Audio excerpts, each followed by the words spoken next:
Exercise 1.4 start करने से पहले मैं आपको दो कॉन्सेप्ट बताना चाहूँगा, यूनियन और इंटरसेक्शन का। यूनियन मतलब किसी भी दो सेट्स के सारे एलिमेंट्स को लिखना होता है, और इंटरसेक्शन मतलब किसी भी दो सेट्स के कॉमन एलिमेंट्स को लिखना होता है। तो चलिए एक एग्जांपल से बताता हूँ मैं। ए और बी दो सेट्स हैं, तो उसको उसके यूनियन अगर कहा कि ए और बी का यूनियन निकालना है, तो हमको क्या करना होगा, ए और बी के जो सारे एलिमेंट्स होंगे ना, उसको बस लिख देना होता है, और रिपीटिशन नहीं होनी चाहिए ऑफ कोर्स।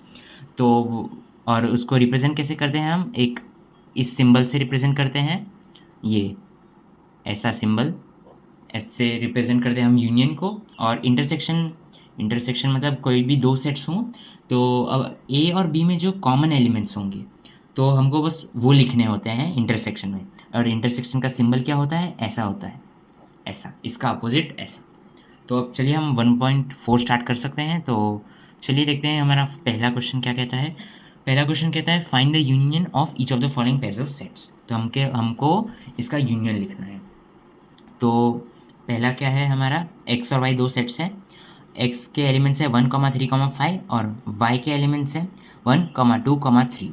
तो अब इसको रिप्रेजेंट कैसे करेंगे, एक्स यूनियन वाई, ये सिंबल आ जाएगा, फिर इक्वल टू, और जैसे नॉर्मल सेट को लिखते हैं वैसे कर्ली ब्रैकेट्स में। तो अब इन दोनों के हमको कंबाइंड एलिमेंट्स लिखने हैं, तो लिख देते हैं चलिए 1,3,5, और वन वन इसमें रिपीट हो रहा है, तो वन लिखेंगे वापस, क्या नहीं लिखेंगे। देन टू लिख देंगे, और थ्री वापस आ रहा है तो नहीं लिखेंगे। तो ये हो गया हमारा एक्स यूनियन वाई। तो ये आंसर आ जाएगा। और ऑर्डर मैटर नहीं करता, बस आंसर आना चाहिए। ऑर्डर इधर उधर हो गया तो कोई प्रॉब्लम नहीं होता, आंसर सेम ही रहता है सेट्स में। और अब क्वेश्चन नंबर 2 पे चलते हैं। क्वेश्चन नंबर 2 क्या कहता है, फर्स्ट का, ए है हमारा सेट, उसमें एलिमेंट्स हैं ए ई आई ओ यू, और बी है, उसमें है ए कॉमा बी कॉमा सी। तो ए यूनियन बी क्या आ जाएगा, ए यूनियन बी में हमारे सेट्स होंगे, उसमें होंगे elements A E I O U. Then अब ये हो गए, तो इस सेट पे बढ़ते हैं। इस सेट में ए रिपीट हो रहा है तो ए वापस लिखेंगे नहीं, तो देन बी, और देन सी। तो अब चलिए चलते हैं थर्ड पे। थर्ड हमारा क्या कहता है, थर्ड में ए हमारा एक सेट है, x that x is a natural number and multiple of 3। और बी, बी में सेट है x that x is a natural number less than 6। तब ये क्वेश्चन ज़रा समझिए, ये क्वेश्चन क्या कहता है कि दोनों के कंबाइंड एलिमेंट्स, तो या तो ए का सेट, या तो ए में से एलिमेंट, या तो बी में से। तो या तो इसमें से या तो इसमें से, दोनों के कंबाइंड है, मतलब दिस और दिस, कोई भी एक का एक में होना चाहिए, कोई भी।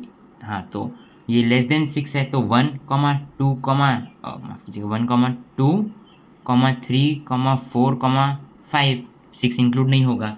एंड देन दूसरा एक और सेट है हमारा मल्टीपल ऑफ 6।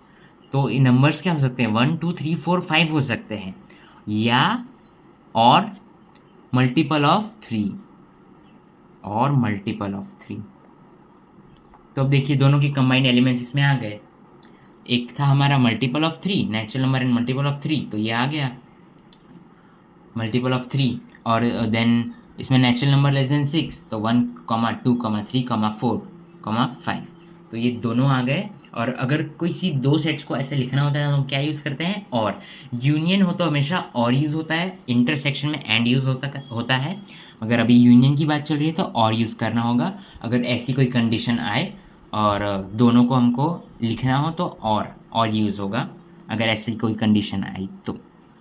अब फोर्थ सब पार्ट पे चलते हैं। फोर्थ सब पार्ट क्या है हमारा, x that x is a natural number and x is greater than 1 and less than equal to 6, A union B. और बी क्या है हमारा, B is a natural number and x is greater than 6 and less than 10। तो अब इसमें natural number है, और इसमें 1 की तरफ ग्रेटर देन का सिंबल, मतलब सॉरी माफ़ कीजिएगा, इक्वल टू का सिंबल नहीं है। तो अब क्या हमें 1 इंक्लूड करना होगा, नहीं। तो 1 के बाद क्या आएगा, 2 3 4 5 एंड देन 6, क्योंकि 6 क्यों, क्योंकि इक्वल टू का सिंबल दिया है। और अब बी में क्या है, बी में 6 की तरफ इक्वल टू का सिंबल नहीं है, तो 6 बी में नहीं आएगा, मगर ऑलरेडी इधर है। देन 6 के बाद क्या आ जाएगा, 7 आ जाएगा, देन 8 आ जाएगा, देन 9 आ जाएगा, और 10 नहीं आएगा, क्यों, क्योंकि इक्वल टू का सिंबल नहीं है। तो ए यूनियन बी हमारा ये आ जाएगा। और नेचुरल नंबर्स थे तो सिर्फ नेचुरल नंबर्स लिखने हैं। तो फिफ्थ सब पार्ट पे चलते हैं। फिफ्थ सब पार्ट क्या है हमारा, ए हमारा एक सेट है जिसमें एलिमेंट्स है 1, 2, 3 और बी हमारा एक सेट है जिसमें क्या एलिमेंट्स हैं 5 है। तो 5 मतलब क्या हो गया नथिंग, तो बी में कोई एलिमेंट्स ही नहीं है। तो बी में कोई एलिमेंट्स ही नहीं है तो ए कंबाइन बी, ए कंबाइन बी में जो ए यूनियन बी में क्या एलिमेंट्स होंगे, तो अब इसमें तो कुछ है ही नहीं, तो इसमें कुछ है ही नहीं तो इन दोनों का कंबाइन करेंगे तो सिर्फ इसके एलिमेंट्स आ जाएंगे। तो 1, 2, 3 तो सिर्फ ए के एलिमेंट्स आ जाएंगे क्योंकि बी में तो कोई एलिमेंट्स ही नहीं है। तो बी में जब कोई एलिमेंट ही नहीं है तो लिखेंगे कैसे, तो सिर्फ ए के एलिमेंट्स आ जाएंगे ए यूनियन बी में। तो ये हो गया हमारा क्वेश्चन नंबर 1। अब क्वेश्चन नंबर 2 पे चलते हैं। क्वेश्चन नंबर 2 क्या है हमारा, सेट ए है जिसके अंदर एलिमेंट है ए कॉमा बी और हमारा एक सेट बी है जिसके अंदर एलिमेंट्स हैं A comma B comma C. तो अब is A subset of B, तो सबसेट वाला तो आपको अच्छे से आता होगा, वो तो पिछले एक्सरसाइज में हमने थोरोली किया था। तो अब चलिए चेक करते हैं। तो बी में सारे ए के एलिमेंट्स हैं क्या, हाँ ए कॉमा बी इसमें है, तो क्या ये सबसेट है, बिल्कुल है, ए सबसेट बी, ओके। तो ये पहला पार्ट तो हो गया, yes it is a subset, yes, हाँ येस इट इज़ ट्रू, ये पार्ट तो ट्रू हो गया, ये है करेक्ट। देन वो हमको प्रूव कर बताना है कि what is A union B. तो अब चलिए लिख देते हैं ए यूनियन बी क्या होगा। तो अब ए के एलिमेंट्स क्या हैं, ए कॉमा बी, तो ए कॉमा बी लिख देते हैं।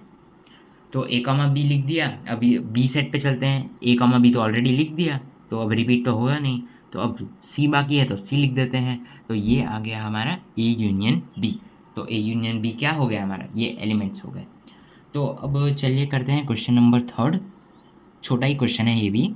If A and B are two sets such that A is the subset of B, तो इसमें क्या दिया है हमको, दिया है कि ए ऑलरेडी है सबसेट ऑफ बी। तो अब A subset of B then what is A union B. तो अब ए यूनियन बी क्या होगा, तो इधर देखिए कि जब ए सबसेट था बी का तो हमारा जो यूनियन आया वो तो सिर्फ बी आया, बी के सारे एलिमेंट्स आ गए ना इसमें। अगर देखिए ए कॉमा बी कॉमा सी, तो ये क्या है, बी है। तो अगर कोई भी सबसेट की कंडीशन आ जाए तो A is the subset of B, तो जो बड़ा एलिमेंट होगा, इधर बड़ा बी बड़ा एलिमेंट है, तो बड़ा एलिमेंट ही हमारा यूनियन आ जाएगा। क्यों, क्योंकि ए के तो सारे एलिमेंट्स ऑलरेडी बी में है प्लस उसके एक्स्ट्रा एलिमेंट्स भी है, तो जब दोनों को कंबाइन करेंगे तो सिर्फ बी के एलिमेंट्स आएंगे। क्यों, क्योंकि ए तो ऑलरेडी है। तो इसको हम चेक भी कर सकते हैं कि पिछले क्वेश्चन में तो ऐसा ही हुआ कि ए कॉमा बी कॉमा सी था और ए सबसेट बी था, तो बी लार्जर सेट था हमारा। तो जब ए यूनियन बी किया तो सिर्फ लार्जर सेट के एलिमेंट्स आ गए।